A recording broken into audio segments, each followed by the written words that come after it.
आप जो भी जिस पद में जहां भी हैं, आपको बताया गया कि आपका क्या कर्तव्य है। देखो बड़े बड़े जो ऑफिसर जन हैं, शपथ खवाई जाती है, जो बड़े बड़े पदाधिकारी हैं, एमएलए हैं, सांसद हैं, जो शपथ नहीं ना बोले आज उनकी शपथ, मंत्री जी की शपथ, तो वो आपको शपथ खवा करके दी जा रही है।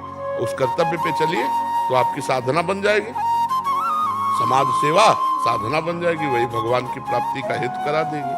लेकिन अपने कर्तव्य पे चलना बड़ा कठिन है, क्योंकि फिर विलासिता रुक जाएगी। सरकार पेमेंट देती होगी है, तो बस उसी से जीवन चलाना चाहिए, जितना वो सब समाज सेवा में।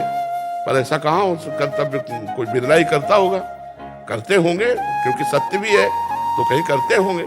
लेकिन जैसे कभी कभी पकड़ में आते हैं कि उनके यहाँ इतना करोड़ रुपया निकला, इतना, तो सरकार का दिया हुआ तो नहीं है पेमेंट, तो कहीं ना कहीं भ्रष्टाचार महाराज जी चरम सीमा पे है महाराज जी। हाँ, तो फिर अब क्या, फिर वो कर्तव्य थोड़ी होता है, वो तो फिर मतलब सब ऐसे ही है, खाओ पियो मर जाओ पशु पक्षी की तरह। मनुष्य जीवन का जो लाभ है वो तो नहीं मिल पाएगा ना। लेकिन इसे कर्तव्य नहीं कहते।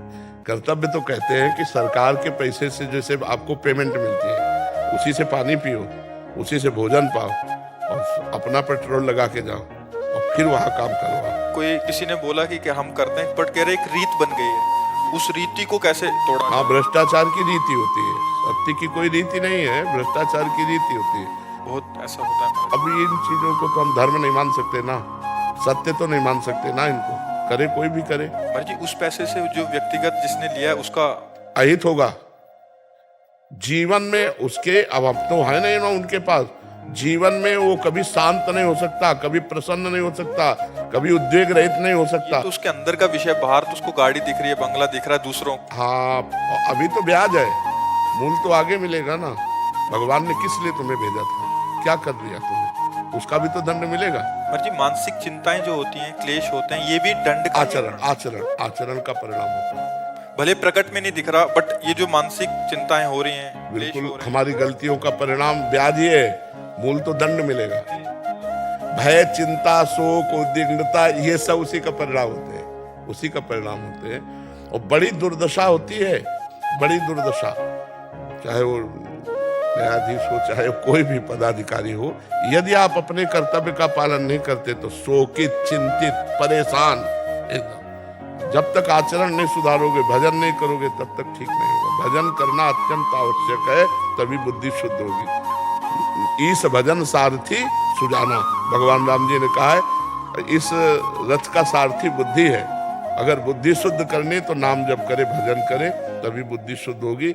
रुपया से शांति नहीं मिलती, रुपया से आनंद नहीं मिलता, रुपया से सदगति नहीं होती। विमान थोड़ी खरीद लोगे जहां भगवान के यहाँ जाना, तो रुपया धर्म पूर्वक कमाओ। देखो हमारे यहाँ 4 पुरुषार्थ है, धर्म, अर्थ, काम, मोक्ष।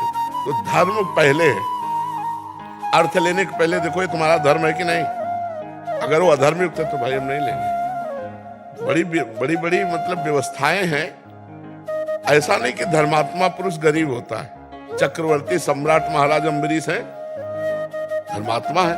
हाँ, ये जरूर है कि धर्मात्मा का साथ कम लोग देते हैं, बेईमानी का साथ बहुत लोग देते हैं। तो धर्मात्मा तो बिरले ही होते हैं।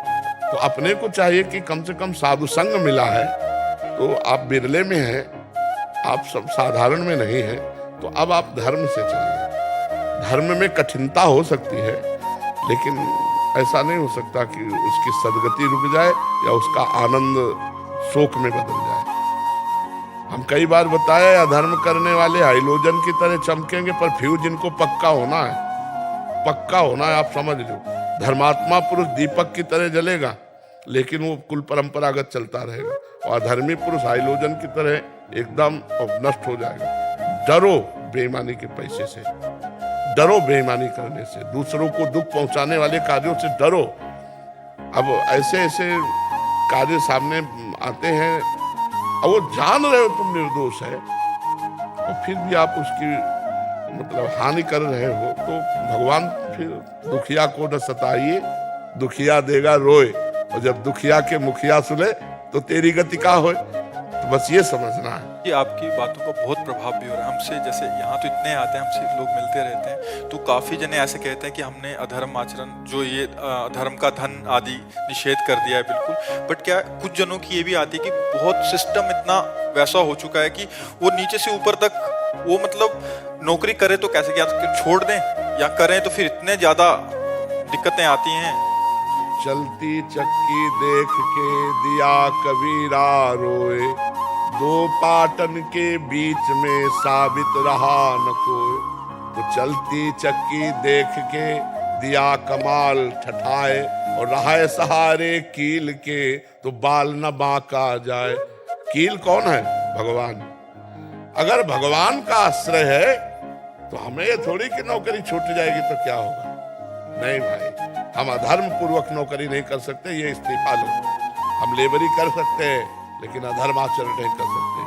तो भगवान देख रहे हैं ना तुम्हारे, इसने वो कहीं ना कहीं ऐसी जगह से उठा देंगे कि आप चमक पड़ोगे, पक्का समझ लो। ऐसा नहीं कि अपने ही कि ये सब होता है। ये वाला भय रहता है कि अभी इसको छोड़ देंगे तो कहाँ, तो वो भगवान का भरोसा लेके, क्योंकि सहारा नहीं लिया ना, भगवान का आश्रय नहीं लिया ना, बात तो ये है ना। और भगवान का आश्रय है तब तो सब बात बन जाएगी। भगवान का आश्रय नहीं तब तो डर लगेगा ही। यार भैया परिवार चलाना है, 4 रिश्तेदार नातेदार को देखना है, तो रुपया चाहिए। और जब ये सब चलता है तब फिर पता चलने लगता है कि पत्नी बीमार, बेटा ऐसा वो ऐसा, और इतना दिमागी सिस्टम परेशान कि अब उसको रास्ता नहीं मिलता। तो भाई चाहे जितना आचरण आपका अगर अपवित्र है तो अशांति हो, तो बिना भगवान के आश्रय के भजन के सुख शांति नहीं है। जो जितना अधर्म करेगा परिणाम में उसको दुख भोगना पड़ेगा। जो धर्म से चलेगा तो वर्तमान में दुखी हो सकता है, परिणाम में वो बड़ा आनंदित रहेगा।